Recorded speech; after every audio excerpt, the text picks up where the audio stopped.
Buonasera, benvenuti.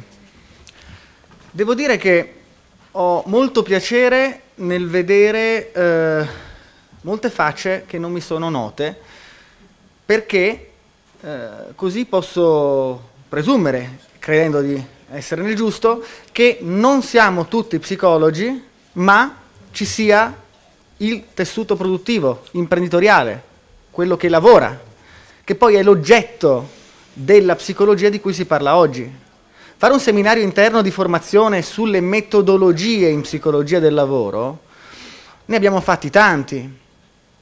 Molto difficilmente si è fatto un evento di questo tipo, di confronto con gli stakeholders reali. Abbiamo 4 rappresentanti dell'impresa, abbiamo il dottor Bicego, abbiamo il dottor Mensi, che non sono psicologi e ci parleranno, e abbiamo l'interfaccia con la Regione del Veneto, con l'assessore Donazzanna, che ha tutto il mio ringraziamento più sentito per aver dimostrato una capacità e una volontà di apprendere dalle proprie esperienze, perché mi raccontava dei suoi giri per le aziende, da lì le è nato un interesse ad apprendere di più sulla materia e poi ci ha portato a questo evento, e quindi anche una capacità e una volontà di sviluppare delle vision in continua evoluzione, perché non è possibile stare fermi quando il mondo va avanti e le problematiche cambiano. Le problematiche cambiano. La psicologia non ha mai avuto un parterre di questo tipo in Veneto su questo argomento, perché da una parte è una professione giovane, nasciamo nell'89 come ordine.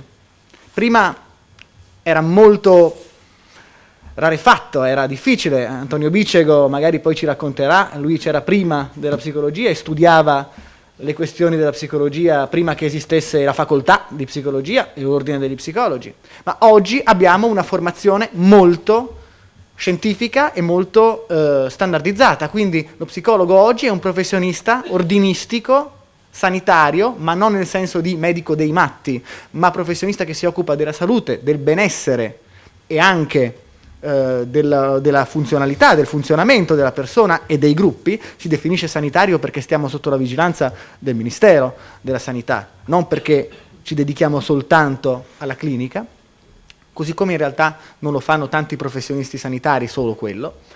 Quindi, dicevo, oggi noi possiamo dare un contributo importante e siamo qui per presentarlo. Vogliamo presentare il nostro contributo a chi lavora e a chi ha delle aziende, a chi produce e a chi può aver bisogno di noi, e nel frattempo dobbiamo uscire da un'autoreferenzialità tipica delle professioni più giovani e ascoltare i bisogni, i desideri, quello che chi può essere il fruitore della psicologia nell'ambito delle organizzazioni può chiederci. Dobbiamo diventare un sistema aperto e ci mettiamo a disposizione per fare questo. La giornata di oggi segna un inizio di un processo che vuole portare la psicologia a essere nota per quello che è in tutti i suoi ambiti. Non nascondiamoci dietro un dito. Esiste ancora da parte di persone che non hanno avuto a che fare con psicologi uno stigma associato alla parola stessa di psicologo. Cioè, lo psicologo non sono mica matto. Il problema è che lo psicologo non si occupa solo e soltanto del matto da parecchio tempo. Quindi questa è l'occasione, non tanto per risentirci o per dire ma come. Noi presentiamo quello che facciamo e ci poniamo come un elemento di potenziale sviluppo. La psicologia per le risorse umane, per le aziende, per la produttività, per il benessere nel mondo del lavoro, oggi può essere uno strumento di sviluppo aziendale anche sostenibile in tempi di crisi, perché è quello su cui si può agire con anche un maggior rapporto costi-benefici. Lavorare sull'essere umano, sul capitale umano, in parte costa meno delle macchine, dall'altra si ha un sviluppo esponenziale perché è sottoutilizzato.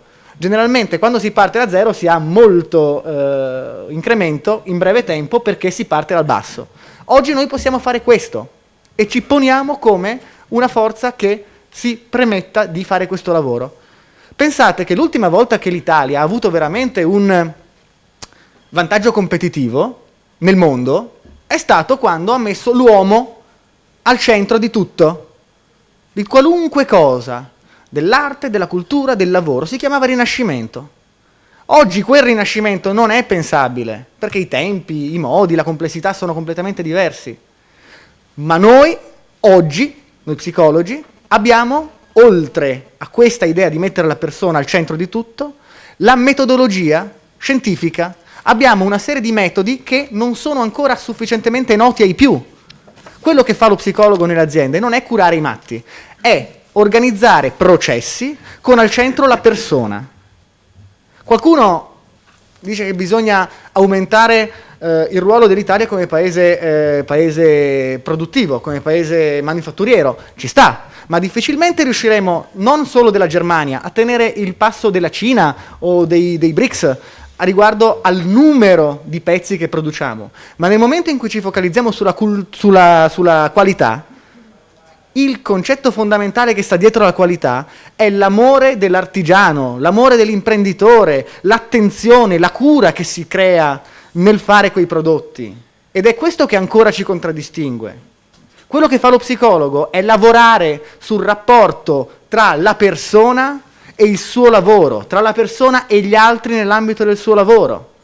Noi oggi presentiamo questo e non voglio rubare altro tempo ai miei 4 colleghi che parleranno di questioni di applicazione della psicologia del lavoro e dopodiché agli imprenditori e ai manager che sono stati così aperti e gentili e che non posso fare altro che ringraziare di venirci a raccontare quali sono le loro situazioni reali e i loro bisogni.